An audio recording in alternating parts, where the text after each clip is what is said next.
Bonjour à tous, je vous invite à vous abonner à cette chaîne, à aimer, à partager, à commenter ces vidéos, c'est très important. C'est une manière de nous soutenir. Merci à vous tous. Oui, je fais un don à la Fondation pour l'école. Un enseignement de qualité est possible. La Fondation pour l'école reconnue d'utilité publique agit pour le renouveau éducatif au service des familles. Grâce à vous, nous soutenons la création et le développement des écoles indépendantes. Nous aidons au quotidien les acteurs de la liberté scolaire. Faites un don sur fondationpourlécole.org. Allez, Macron fait-il n'importe quoi? Quelle est cette façon qu'il a de gouverner contre son peuple? On en parle ce matin avec Alain Houpert, sénateur LR de la Côte d'Or, médecin radiologue, auteur du livre Lettres à mes pairs aux éditions de Passive, et Arnaud Benedetti, rédacteur chef de la revue politique parlementaire et professeur associé à l'université Paris-Sorbonne.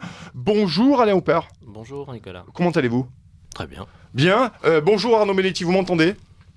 Très très bien. Merci. Bonjour à tous. Merci Bonjour. beaucoup d'être là tous les deux pour parler de ça, parce que quand même la situation est de plus en plus compliquée. Alain Houpert, vous êtes sénateur, donc extrêmement intéressant de votre avis, de votre regard de parlementaire, et Arnaud Benedetti, vous êtes un connaisseur très fin de la politique française. Je voudrais qu'on parle de cette situation et avoir votre avis à tous les deux, votre analyse sur cette situation démocratique qui devient de plus en plus critique, crise démocratique, voire crise de régime. Est-ce que finalement, une première question pour ouvrir immédiatement la table ronde à vous Alain Houpert, est-ce qu'on ne vient pas d'arriver, je citais Henri Guénaud dans cette excellente tribune, est-ce qu'on ne vient pas d'arriver finalement à l'effondrement de ce consentement populaire, cette véritable course en avant d'Emmanuel Macron qui s'oppose frontalement avec des petites phrases à une grosse majorité du peuple français tout de même? Oui. Vous avez dit qu'on était dans une crise démocratique, moi je dirais une crise tout court. Oui. Parce qu'ici on est sur Radio Courtoisie. Courtoisie, c'est une valeur française. Et la courtoisie, ça suppose le respect. Et ce président de la République est dans le mépris total, dans la négation. Mépris du peuple, comme l'a dit Henri Guénaud. Jusqu'où peut-on aller quand on nie la réalité, quand on nie le réel?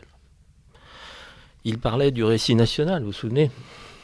Il tisse son propre récit. Et un récit qui est contre le peuple. Jusqu'où peut-on aller? Dans le mur. Le problème de ce président, c'est qu'il fonce dans le mur, il continue d'accélérer, il klaxonne, croyant que le mur va s'arrêter. On voit des concerts de casseroles, on voit des tas de choses. On n'a jamais vu un pouvoir à ce niveau de surdité face au peuple. Le gouvernement du peuple par le peuple. Et bien là, on est dans une autocratie qui fait que les Français ne se reconnaissent pas. Vous parliez du 1er mai. Le mois de mai est toujours un mois difficile. Là, récemment, le président a acheté les enseignants. Ça veut dire qu'il a peur. Souvenez-vous de mai 68. Les révolutions sont nées dans les facultés.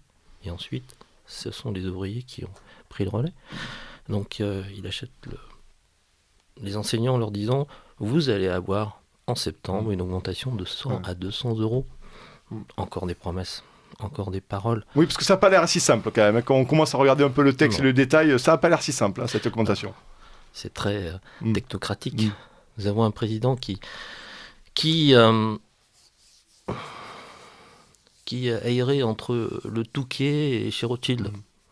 C'est pas un élu du peuple. C'est la première fois qu'on a un président qui n'a jamais été élu. Donc complètement déconnecté, qui est dans des schémas démocratiques, des ronds de cuir, disait Courteline. Nous sommes là-dedans. Nous sommes dans un gouvernement qui réfléchit, qui légifère, qui fait des règles, des directives, alors que le reste du monde invente et produit. C'est-à-dire que nous étions les champions de la modernité et nous mettons sous maîtrise notre propre puissance économique. Notre pays est dépassé à l'image de notre continent qui devient dépassé. Regardez ce qui se passe en Allemagne. L'Allemagne, qui était le premier exportateur mondial d'automobiles, va se faire dépasser par la Chine. On va construire des moteurs thermiques pour les vendre aux Chinois, aux Indiens, alors que nous, on va être obligés d'importer des moteurs électriques. Donc là, on est dans une crise philosophique.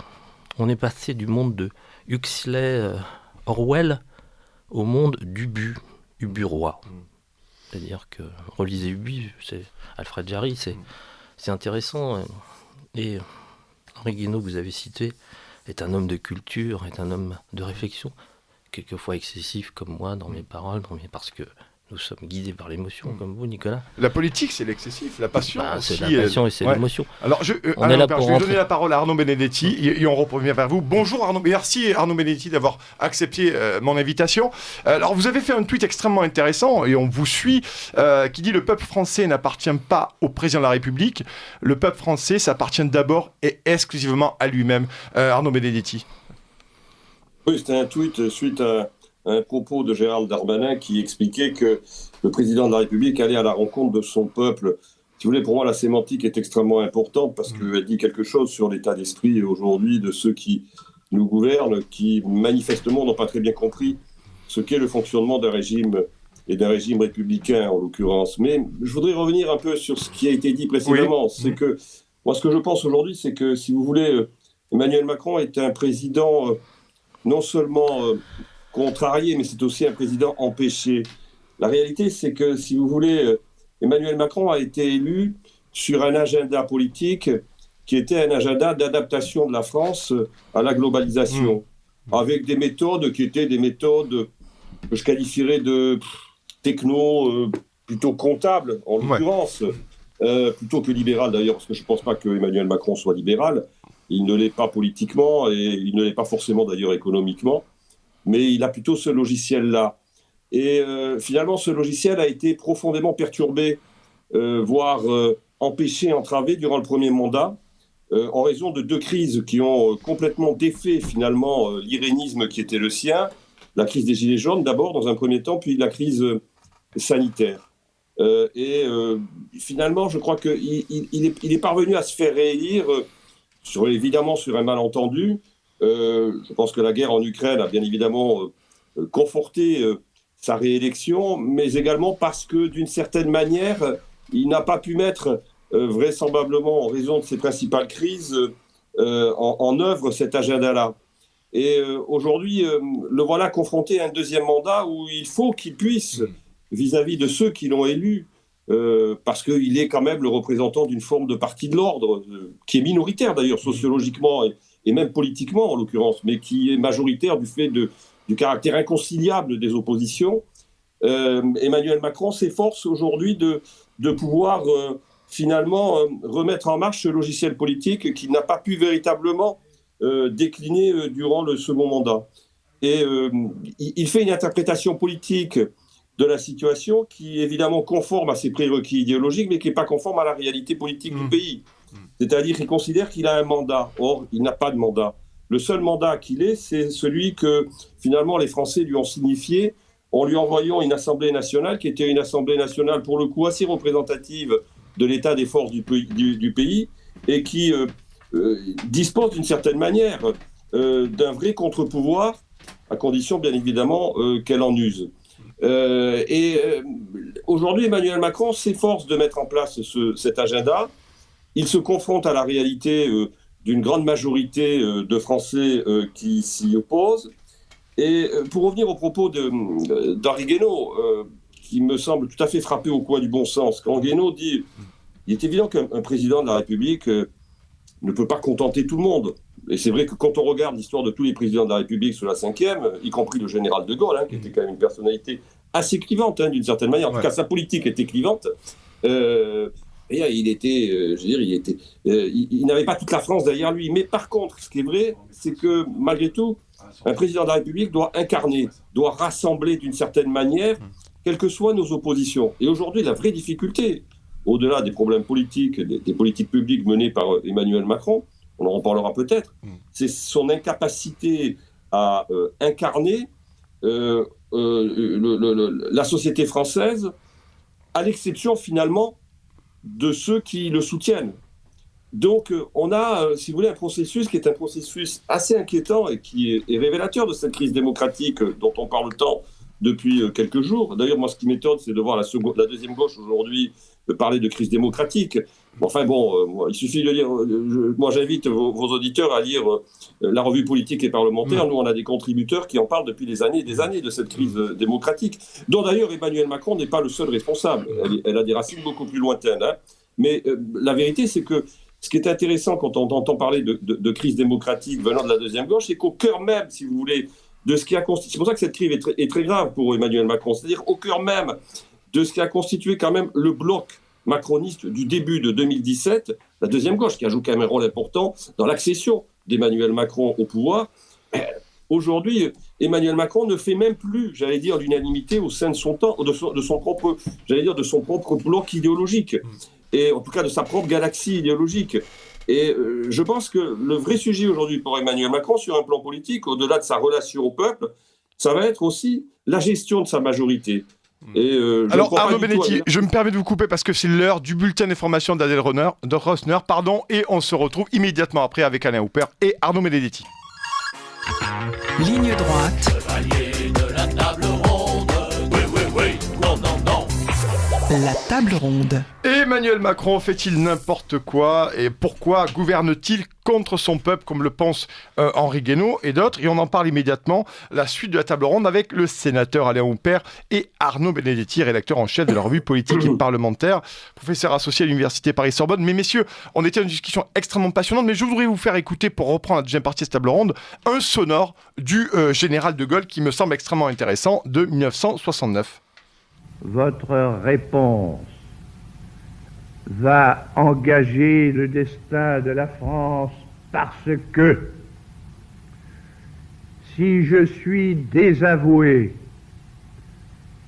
par une majorité d'entre vous solennellement sur ce sujet capital, et quel que puisse être le nombre, l'ardeur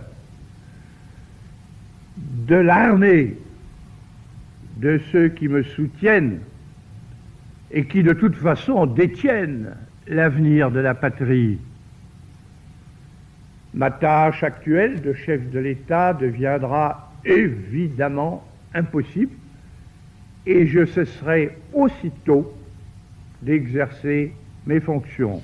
C'était le 25 avril 1969 où général de Gaulle prend la parole, bien entendu, avant le référendum sur la réforme du Sénat et la régionalisation qui scelle son départ de l'Élysée. Alain Houpert, quand on entend Charles de Gaulle en 1969 et qu'on voit où on en est aujourd'hui avec Emmanuel Macron, qui passe en force à peu près partout, qui ne veut pas de remaniement, qui ne veut pas de dissolution, qui ne veut surtout pas de référendum.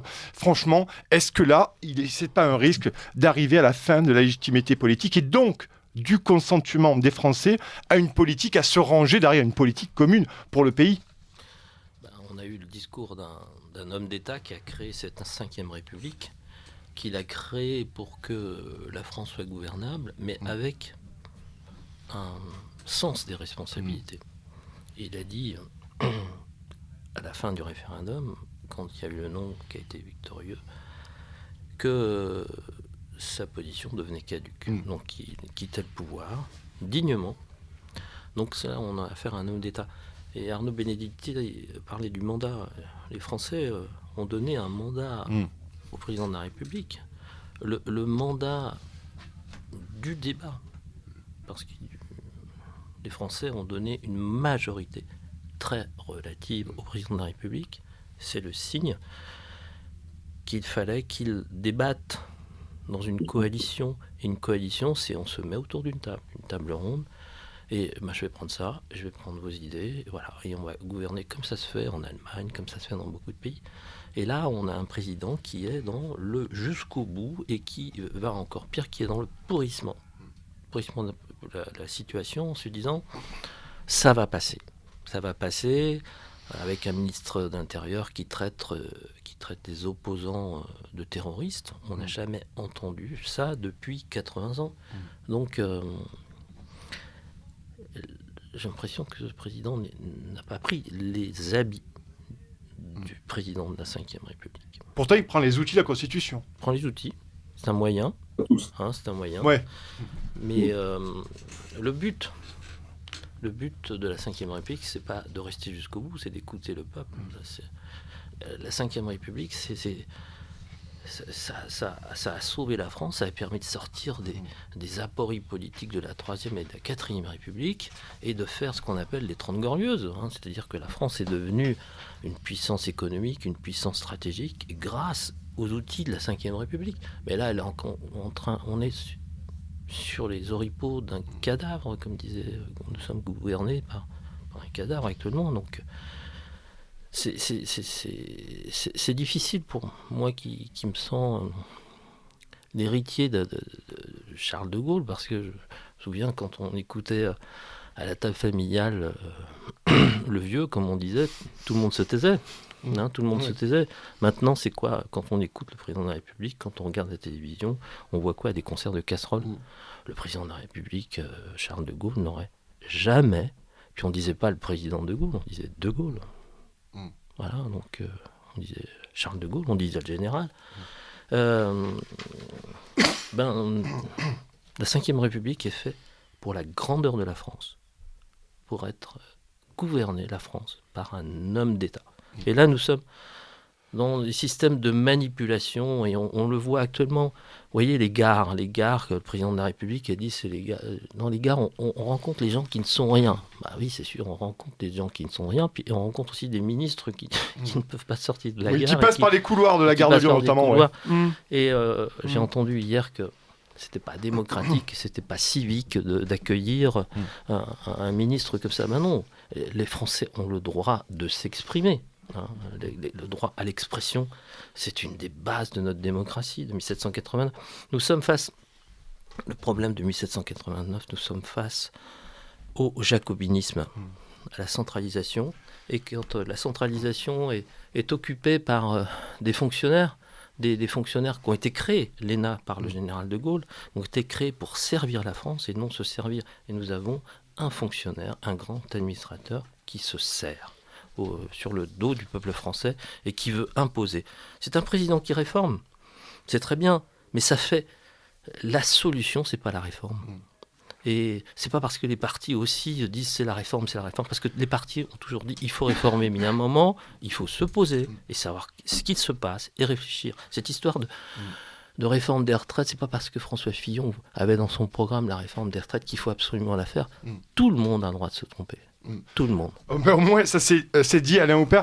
Arnaud Benedetti, vous disiez sur la 5e... Emmanuel Macron est la 5e. Vous disiez il n'a pas saisi, il n'a pas, pour moi, actionné tous les leviers. Vous, concrètement, sur l'utilisation que Emmanuel Macron fait des outils constitutionnels de la 5e République, quel est votre regard à ce sujet? La déclaration que vous avez faite écouter à vos auditrices et à vos auditeurs du général de Gaulle est en soi, je veux dire, une illustration de ce qu'est l'esprit de la 5e République, tel que le général de Gaulle l'avait conçu avec Michel Debré, entre autres. C'est-à-dire que, in fine, dans ce régime de la 5e République, celui qui est le décideur souverain, ce n'est pas le président de la République, comme il l'a dit d'ailleurs lors d'une de ses pérégrinations, je ne sais plus où, il a dit c'est moi qui décide. Non, oui, c'est moi qui décide. Il l'avait dit en Alsace, me semble. Celui qui décide, c'est le peuple, clairement. Donc c'est pas le président de la République. D'ailleurs, même institutionnellement, si on lit, j'allais dire de manière littérale, la Constitution de la 5e République, le président de la République a une fonction d'arbitre, mais celui qui décide, c'est le Premier ministre. Je rappelle, c'est l'article 20 de la Constitution. C'est le Premier ministre qui gouverne et qui dicte la politique de la nation. Mais peu importe. La réalité, c'est qu'en fait, Emmanuel Macron fait une interprétation qui est conforme à ses intérêts des outils de la 5e République. Il utilise les outils de la 5e République quand ces outils, finalement, viennent, d'une certaine manière, défendre sa position. Mais il ne les utilise pas quand il devrait, in fine, les utiliser. Alors, il va utiliser pour contraindre au maximum la discussion parlementaire lors de la prétendue réforme des retraites. D'ailleurs, aussi, le mot réforme, il faudrait aujourd'hui peut-être le réinterpréter, parce que c'est un mot magique qui ne veut à peu près rien dire. Ce n'est pas une réforme, c'est une régression sociale, aujourd'hui, clairement, ce qu'on nous présente comme une réforme par rapport à ce qu'était l'âge de départ en retraite. Mais peu importe, ce n'est pas le sujet. La vérité, c'est qu'aujourd'hui, si vous voulez, Emmanuel Macron, par exemple, lors du débat sur les retraites, va utiliser tous les outils que la Constitution lui offre tous les outils du parlementarisme rationalisé pour aller au plus vite et faire passer au forceps sa réforme. Bon, le Conseil constitutionnel a considéré qu'il n'y avait pas de motif d'anticonstitutionnalité. Soit. Par contre, quand vous avez une crise qui est une crise qui commence quand même à devenir de fait une crise institutionnelle et que vous avez un conflit de légitimité, parce qu'aujourd'hui, le vrai problème de la crise démocratique, c'est le conflit de légitimité auquel, finalement, cette société française est aujourd'hui confrontée, le général de Gaulle avait imaginé une solution. La solution, c'était le référendum. Sauf que M. Macron n'ira pas au référendum, n'a pas voulu aller au référendum sur la question des retraites, parce qu'il savait très bien quelle serait la réponse politique des Français. Il a d'autres outils. Aujourd'hui, il se trouve face à une Assemblée nationale qui, de fait, quand même, est une Assemblée nationale dont moi je fais partie de ceux qui considèrent que la législature n'ira pas jusqu'au bout, parce que je ne vois pas comment, avec une majorité aussi relative, il peut aller jusqu'au bout. Mais enfin, nous verrons bien. Mais il a une autre arme institutionnelle, c'est la dissolution. Il ne va pas l'utiliser aujourd'hui, parce qu'il sait très bien que de toute façon, s'il dissout, il va se retrouver avec une Assemblée qui sera certainement beaucoup plus encore compliquée que celle qu'il a dans ce début de mandat. Donc, Emmanuel Macron fait une interprétation très personnelle de l'esprit de la Constitution de la Ve République, qui est conforme finalement à ses intérêts, mais qui n'est pas forcément conforme à l'intérêt général. Mais Arnaud Benedetti, je voulais vous poser une question sur... Vous pensez... Oui, allez-y. Oui, c'est absolument insupportable. Ouais. C'est finalement ces gens qui considèrent que, oui, ils sont impopulaires, mais ils incarneraient l'intérêt général. Mais attendez, je veux dire qu'ils arrêtent de préempter l'intérêt général. L'intérêt général ne peut exister dans un régime républicain que s'il est fondé, c'est ce que vous disiez au début, sur le consentement populaire. Quand il n'y a plus de consentement populaire, vous ne défendez pas l'intérêt général, vous défendez l'intérêt de ce que l'on appelle une oligarchie. C'est tout. Et finalement, avant de donner la parole au sénateur Houpert, évidemment, vous pensez, il n'utilise pas les outils qui lui vont bien, sans utiliser, vous l'avez dit, la dissolution ou le référendum. La question, c'est est-ce qu'Emmanuel Macron est-il dans une stratégie de kamikaze et est-il prêt à envoyer la France dans le mur, finalement, à ce compte-là, sans majorité claire et nette à l'Assemblée, pardon. Écoutez, moi, je ne ferai pas l'analyse de la psyché de M. Macron. Ça me paraît, je veux dire, extrêmement risqué. Mais ce qui est sûr, c'est que je pense que plus on retarde, si vous voulez, par des solutions institutionnelles qui sont des solutions institutionnelles raisonnables, le dépassement de cette crise, plus le coût de sortie de cette crise sera important. Et en effet, et c'est en ce sens que Emmanuel Macron n'agit pas en homme d'État et que le général de Gaulle agissait en homme d'État. Et le général de Gaulle, finalement, il considérait que ce qui était plus important que sa propre personne, c'était la France et que c'était la souveraineté populaire. Monsieur Macron fait exactement l'inverse, c'est-à-dire qu'il considère que ce qui est le plus important, ce n'est pas la France et la souveraineté populaire, c'est la défense de ses intérêts politiques. Alain Houpert, finalement, ce que dit Arnaud Benedetti, et puis plus largement, il a parlé de consentement, c'est quand même le mot maître. Aujourd'hui, Stéphane Rosès en parle aussi dans son livre, Henri Guénaud également. Il y a la légalité, mais il n'y a pas le consentement. Est-ce que là, véritablement, c'est quel genre de stratégie et de ne plus écouter le peuple et même d'aller gouverner littéralement contre son peuple, si on relit Henri Guénaud dans sa tribune, qui le dit d'ailleurs assez régulièrement, gouverner contre son peuple. Parler de légalité, moi je parlais de moralité. Moralité, courtoisie. Courtoisie, le débat courtois, c'est je me retire. Voilà.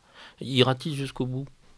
Ira-t-il jusqu'au bout, vous parlez de dissolution, mais ira-t-il jusqu'au bout, lui ? Est-ce qu'il peut continuer à aller dans le mur ? Est-ce qu'il peut continuer à ne pas entendre ? Est-ce qu'il peut continuer à s'opposer ?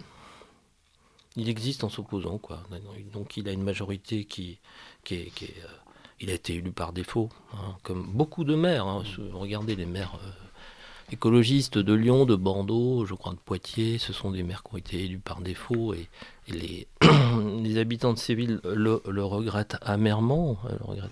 Ils voient leur vie décliner, même la ville de Paris. Donc des maires qui ont été élus par défaut, un président qui a été élu par défaut. Il y a une crise de la légitimité et il y a une crise de la représentation nationale. La représentation nationale, c'est le Parlement, mais c'est aussi le président de la République. Voilà. les Français tournent le dos au président de la République avec des concerts de casseroles. Il y a ceux qui se manifestent bruyamment. Pourquoi ? Parce que quand vous n'êtes pas entendu, quand vous êtes quelqu'un qui impose son récit et qui continue à parler de plus en plus fort face au silence, eh bien, le silence se réveille par des bruits pour couvrir ce silence ahurissant, ce mutisme ahurissant d'un président de la République qui n'écoute pas son peuple. Le peuple est souverain. C'est le gouvernement, c'est la représentation du peuple par le peuple. Et la représentation nationale au sens au Parlement, à l'Assemblée nationale, ce n'est pas la représentation nationale, c'est les Français ont envoyé une petite majorité pour que le président puisse gouverner, mais gouverner dans un débat. Les Français ont demandé le débat, ont demandé une coalition, un président qui écoute, comme ça se fait partout, comme ça se fait dans tous les pays. Et là, on a l'impression que nous sommes des gens qui sont... On parle souvent de déconnexion. Ce pouvoir est complètement déconnecté. C'est un pouvoir qui se croit absolu, mais le pouvoir absolu n'existe pas et se termine toujours dans des crises quelquefois sanglantes. On l'a vu il y a 300 ans, la Révolution. Nous sommes dans une guerre civile froide. On n'espère pas et on va dire. Je vous pose une dernière question à Arnaud Benedetti qui doit nous quitter dans 2-3 minutes. Et je reviens vers vous après, sénateur Houpert, on finira cette table ronde avec vous. Arnaud Benedetti, là-dessus, vous voyez beaucoup les ministres, les visites s'enchaînent, l'annulation de visites s'enchaînent véritablement. Je crois qu'on n'avait jamais vu ça. Des ministres qui peuvent plus se déplacer sur le territoire où qu'ils aillent. Finalement, pour vous, une question un peu brutale, cher Arnaud, mais est-ce que ça va mal finir à force de ne plus pouvoir avoir de ministres qui se déplacent dans leur propre pays ? Alors, je ne sais pas si on n'a jamais vu ça, peut-être sous la Ve République, oui, en effet, ça me paraît assez inédit, parce que on a eu quand même des épisodes dans l'histoire de France, même sous la Quatrième République, je pense aux grèves de 47-48, qui étaient quand même d'une toute autre densité que ce que l'on connaît aujourd'hui, mais en effet, c'est relativement nouveau, oui, il me semble qu'aujourd'hui, si vous voulez, le pari qu'a fait le président de la République, c'est l'usure. L'usure par à la fois la sursaturation médiatique, à laquelle il s'adonne depuis quelques jours avec ses ministres, et le fait qu'in fine, l'opinion publique va passer à un moment donné à autre chose. La réalité, c'est que quand on regarde toutes les études d'opinion qui sont réalisées depuis maintenant une quinzaine de jours, on voit que le soutien au mouvement ne faiblit pas, et que même le soutien parfois à des formes qui peuvent être considérées comme radicalisées de la mise en cause du gouvernement est très fort. Par exemple, je regardais un sondage ELAB où il y a 52 ou 53% des Français qui considèrent qu'il est tout à fait normal aujourd'hui que l'on insulte ou que l'on ne respecte pas le président de la République. Donc ça en dit long, si vous voulez, sur le fossé qui s'est accru entre nos dirigeants et la société française. Donc je considère que le pari que fait Emmanuel Macron sur l'usure est un pari extrêmement risqué, mais finalement, il navigue à vue. On le voit d'ailleurs en permanence. Regardez la façon dont il traite le dossier de l'immigration, le projet de loi immigration. On le reporte, puis on nous dit qu'il va être saucissonné, puis finalement il ne va plus être saucissonné. Puis M. Darmanin dit qu'il utiliserait peut-être le 49.3. En tout cas, c'est ce qu'il fait dire. Il y a une espèce d'improvisation permanente qui est tout à fait, j'allais dire, révélatrice de la crise que traverse aujourd'hui non seulement la société française, mais surtout également le pouvoir. C'est un pouvoir. La démocratie est peut-être en crise, mais le pouvoir est en crise. Mais il ne veut pas le voir. Alors après, je ne sais pas quelle sera la sortie, mais encore une fois, le risque est grand que la sortie soit beaucoup plus, le coût de la sortie soit beaucoup plus élevé au fur et à mesure qu'on retarde, j'allais dire, la prise de décision qui, sur le plan institutionnel, nous permettrait de sortir par le haut de la situation dans laquelle nous nous retrouvons. Merci Arnaud Benedetti d'avoir participé à cette table ronde. Merci beaucoup. Dernière question, sénateur Houpert, là-dessus. Est-ce que finalement, cette mobilisation, Arnaud Benedetti le disait, à la réforme des retraites qui est massive, qui ne se dément pas au fil des semaines, est-ce que c'est pas aussi la prise de conscience d'une partie de la population qui a pris conscience aussi qu'elle est dépossédée par un pouvoir, une oligarchie, on a entendu, je partage assez, une technocratie. Est-ce que c'est pas le retour de bambou finalement de 30 ans de politique technocratique ? Les Français sont dans ce que j'appellerais la torpeur. Et ils n'attendent plus un prince qui va les réveiller de leur torpeur. Nous sommes dans un cauchemar. Et la différence entre Macron et un cauchemar, c'est que quand vous vous réveillez d'un cauchemar, le cauchemar a disparu. Et là, vous vous réveillez tous les matins, les Français voient un cauchemar, la torpeur. Voilà, donc il va falloir qu'on change de système. Dissolution ou démission. J'appelle le président de la République à prendre les costumes d'homme d'État du général de Gaulle. Voilà, les Français. Et vous pensez les Français ne veulent plus d'Emmanuel Macron. Vous pensez, donc ce que j'entends dans les manifs, c'est beaucoup Macron démission aujourd'hui, c'est plus retirer la réforme. Est-ce que ça pourrait jusqu'à là dernière question, Alain Houpert, ou pas? On ne réforme pas pour réformer. La réforme n'est pas une solution. Il faut écouter le peuple. Le peuple est souverain. Le peuple a besoin d'être écouté. Il y a deux façons de communiquer. Soit des choux doudous, soit des froids piquants. Il est dans le froid piquant. On ne peut pas gouverner comme ça. On ne peut pas gouverner par autorité. L'autorité, c'est être auteur de sa vie. Nous attendons un président auteur de sa vie, comme le général de Gaulle a été à la hauteur de sa vie, avec un H et avec un A. Auteur de sa vie et à la hauteur, c'est-à-dire qu'il est parti, puisque le peuple ne lui a pas donné les pouvoirs. C'est ce que les Français attendent. Merci beaucoup Alain Houpert, c'était cette table ronde avec le zélateur des Côtes d'Or Alain Houpert et Arnaud Benedetti, rédacteur en chef de la revue politique et parlementaire et professeur associé à l'Université Paris-Sorbonne. Merci à vous deux pour être venus sur mon plateau, merci beaucoup.